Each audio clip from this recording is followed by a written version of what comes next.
Jacqui Kisato. I'm from Kenyatta University, and I'll be presenting this preliminary review of abstracts on the handbook on the future of work and entrepreneurship. The team comprises of Dean Rolle, myself, and Dr. Charles Kebaya. So the way I'll go through the presentation is starting by the introduction and purpose for this presentation. I'll look at what our research questions were for this presentation, the design methodology, research results, discussions, and then practical implications and conclusions. So start with the introduction. Scholars have declared that the underserved communities will face the greatest marginalization due to disruptions in the 21st century. In our previous work with Dean Rolle and the team, we have developed papers on the future of work and for the underserved, and we've shared data on our concerns for the global income disparity and the need for a global perspective in this discourse. So the purpose of this presentation today is to give you a global snapshot of the future of work entrepreneurship and various perspectives we got from authors when we put out a call for chapters. So what were our key research questions?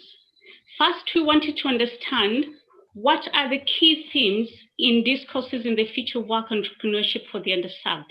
The second thing we wanted to understand was how is technology and innovation transforming the future of work and entrepreneurship for underserved communities globally. Thirdly, we wanted to get recommendations for academia and practitioners and policymakers based on the insights we'll get from the different chapters we'll get after the call. So what was our design methodology? The first thing we did is we reviewed literature to determine the key themes imperative to the topic of future work and entrepreneurship. Then we put a 1-month call for abstracts and chapters that attracted diverse authors in academia and industry across the world. This call was made to a global audience by the Center of Business and Economic Research. Thank you very much. The abstracts were peer-reviewed and analyzed to identify commonalities and key areas of focus among the underserved communities globally. So let's look at what the analysis of the call, the abstracts, was after we got the first responses.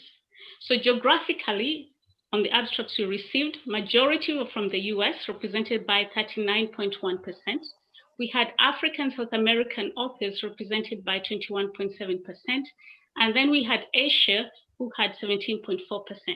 These contributors gave perspectives on the US, Kenya, India, Pakistan, Chile, Philippines, Bangladesh, Japan, Vietnam, Nigeria, and Mexico.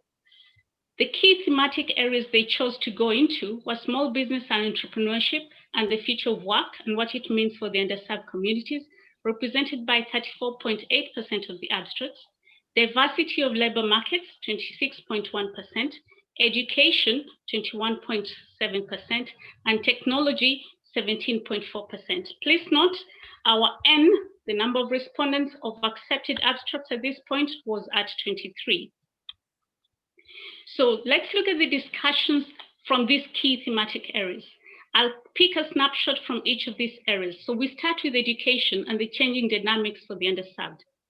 Friedman, in an article in New York Times, cited an ongoing shift in the skill acquisition and what will become an ever-increasing demand for learning, relearning, and radical reskilling or just-in-case learning. And if you look at all the presentations we've had today, different authors said that we need to figure out how we'll work with the digital platforms.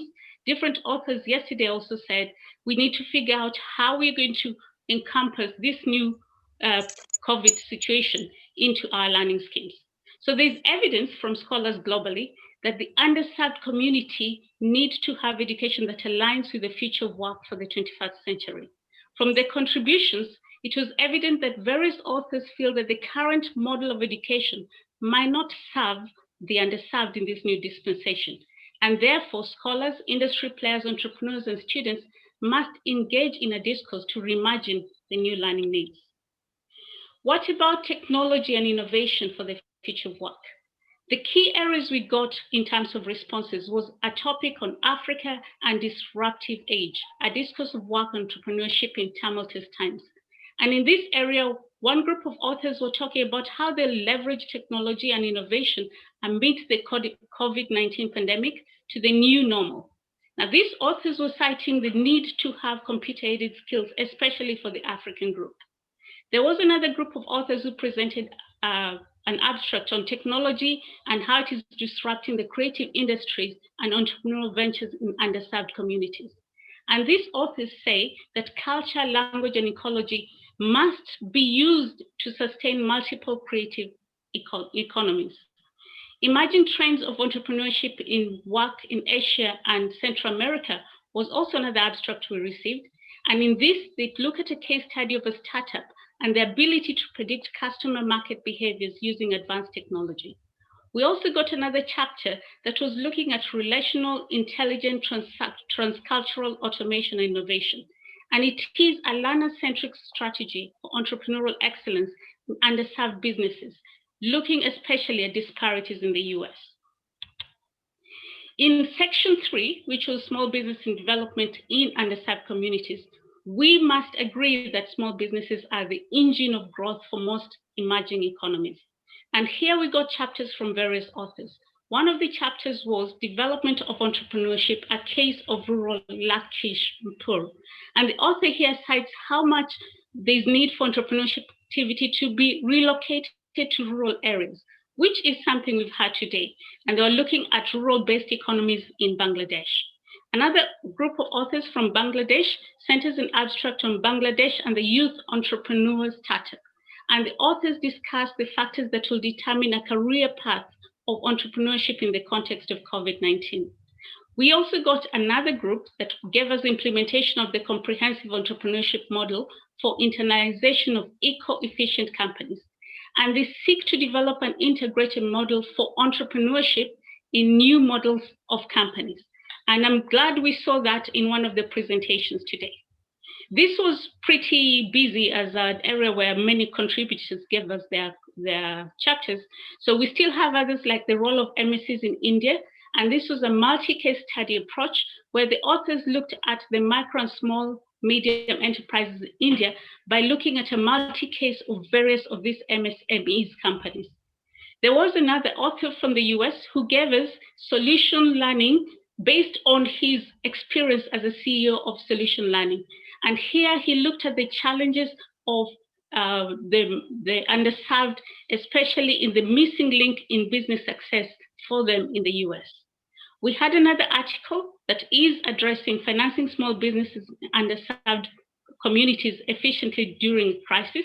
And these are lessons from the COVID-19 pandemic, and it's looking at the underserved communities in informal sectors in Kenya that were worst hit by this pandemic. Section 4 looked at diversity of labor markets, creating inclusivity for the underserved. And we have to agree that if we do not have diversity in the labor market, then we will have development that is not inclusive and it will not meet the SDG goals. So part of the authors that we got here were beautypreneurs in India, agency, training, and determinants of success. And these authors cite a gender bias in the fact of female entrepreneurs in India.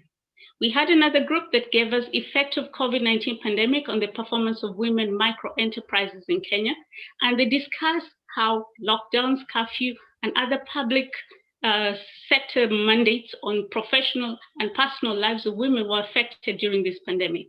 Then we had another group that gave us inclusive capital, blueprint of US economic resurgence, and it explores the role, impact, and potential of underserved businesses in the US economy. This also was a busy, sorry? 2 minutes. Thank you. This was a busy one. So we got female immigrant entrepreneurs and engine of inclusive development.